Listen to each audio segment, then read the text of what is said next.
Welcome to Histology, where mythology and history meets. What if I told you that the oldest written records in human history describe something that sounds impossible?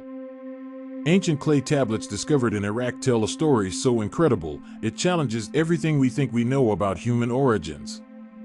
Stay with me until minute 16, because that's when I'll reveal the most shocking part of this ancient mystery.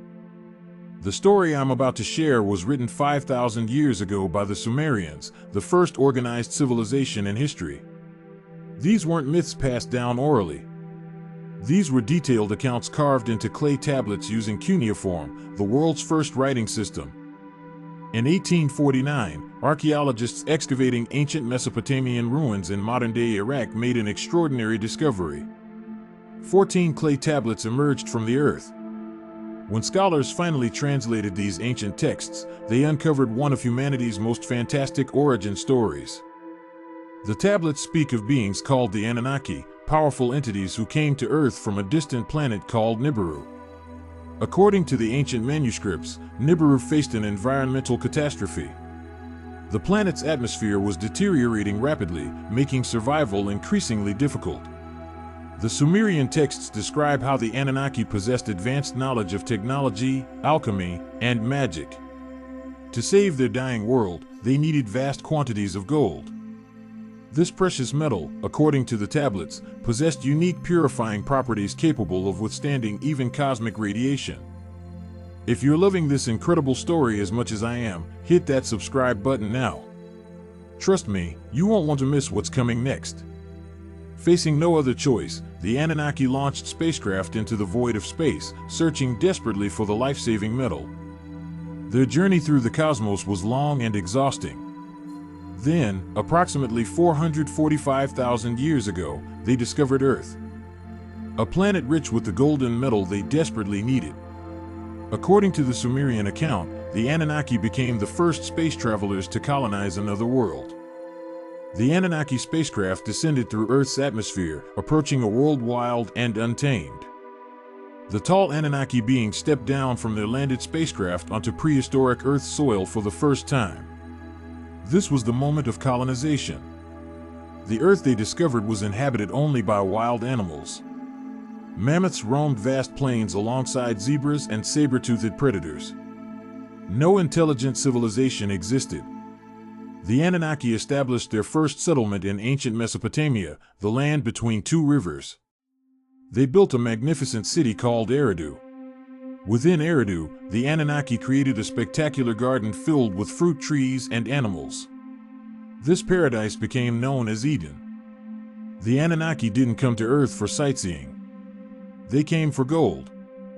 Deep mining operations began immediately in underground tunnels. The ancient texts reveal they brought with them slaves from another alien race called the Igigi to work the brutal mines. For years, the Igigi toiled in darkness, extracting gold from the Earth's depths. They endured forced labor and constant humiliation. But oppression breeds rebellion. The Igigi rose up against their Anunnaki masters in a dramatic underground revolt. The Sumerian tablets describe this as the first war ever fought on planet Earth. The epic struggle between Igigi rebels and Anunnaki forces was fierce. The Anunnaki wielded devastating energy weapons. The Igigi were utterly defeated and nearly wiped out. But this victory created a new problem. They still needed workers for the mines. The Anunnaki leaders gathered to discuss this crisis. The solution would change Earth forever. They decided to create an entirely new race through advanced genetic manipulation. The Anunnaki combined their own genetic material with the ancestors of humans in a revolutionary fusion experiment. But the genetic fusion didn't work perfectly at first. The laboratory experienced chaotic failures with catastrophic results. Strange beings emerged, including the Nephilim, giants of extraordinary strength towering over even the tall Anunnaki scientists. These massive creatures were powerful but lacking intelligence and self-control. They accidentally caused destruction and were useless for the work needed. Before we continue with the most dramatic part of this story, please subscribe to Histology to support us. It helps us create more videos like this. The Anunnaki geneticists carefully adjusted their formula with precision, working toward the perfect genetic balance. Finally, they succeeded. The first successful human to emerge from this genetic combination was named Adamu. The tablets describe him as the first true man. Compared to their creators, humans were intentionally small and weak.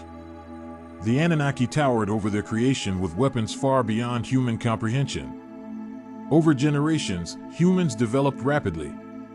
They learned to speak, farm, and build. The Anunnaki taught them agriculture and construction techniques.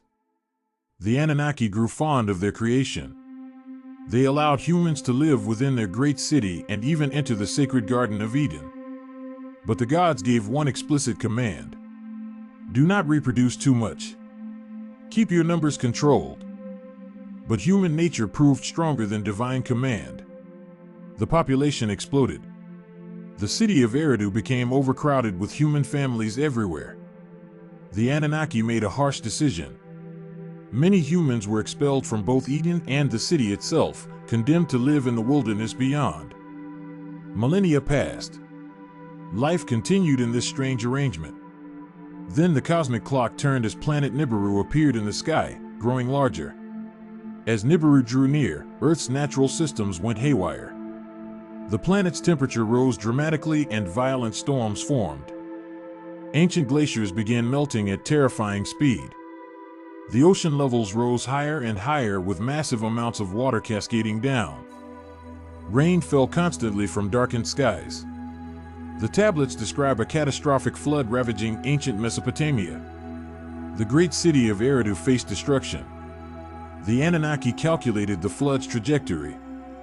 Their magnificent city was doomed to sink beneath the rising waters. According to the ancient manuscripts, they chose mercy. They constructed massive vessels to rescue humans from the flood. The great city of Eridu disappeared completely. Only endless water remained where the magnificent civilization once stood. With their city destroyed and their mission complete, the tall Anunnaki leaders made an emotional farewell to gathered humans. They would return to Nibiru. But before leaving, they gave humanity something precious. The Anunnaki taught humans the principles of architecture, mathematics, and astronomy. They revealed the secrets of music and cuneiform writing. They passed down the foundation of civilization itself through careful instruction. They also established monarchy. The first human king was crowned by the Anunnaki, and royal bloodlines with traces of Anunnaki heritage were given divine right to rule. Before their final departure, the Anunnaki ordered the construction of massive temple structures. These ziggurats were precisely aligned with specific constellations as beacons. The Sumerian tablets named the most important Anunnaki gods. At the peak of this divine hierarchy stood Anu, the supreme being. Anu was the personification of heaven itself, possessing infinite wisdom. Every major Sumerian city contained sanctuaries dedicated to him. The goddess Ki represented Earth and served as Anu's wife. Their union produced the race known as Anunnaki, meaning children of heaven and earth. The firstborn Anunnaki was Enlil, lord of the air who commanded winds and storms, maintaining the distance between heaven and earth. Enki emerged as the mighty god of oceans and rivers, patron deity of Eridu. His worship spread to Canaanites, Hittites, and Hurrians. The moon had its own divine ruler. Nana was worshipped as god of wisdom who taught humans scientific and astronomical concepts. The god Utu personified the sun itself, defending justice and truth.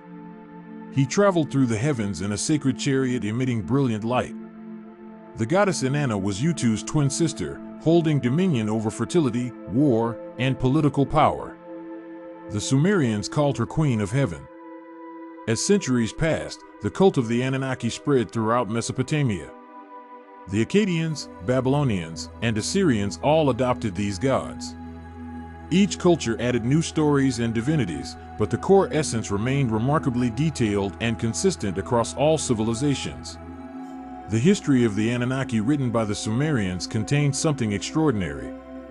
These texts include scientific and astronomical references incredibly advanced for their time. The tablets describe planetary orbits, genetic manipulation, and cosmic events with shocking accuracy that shouldn't have been possible. This knowledge raises profound questions. How did the first civilization in history possess such sophisticated understanding of the cosmos? Where did the Sumerians get this information? These mysteries continue to puzzle scholars and researchers to this day. Some believe the Sumerian accounts are purely mythological. Others see evidence of actual contact with advanced beings in humanity's distant past. The tablets themselves are real. The cuneiform writing is authentic.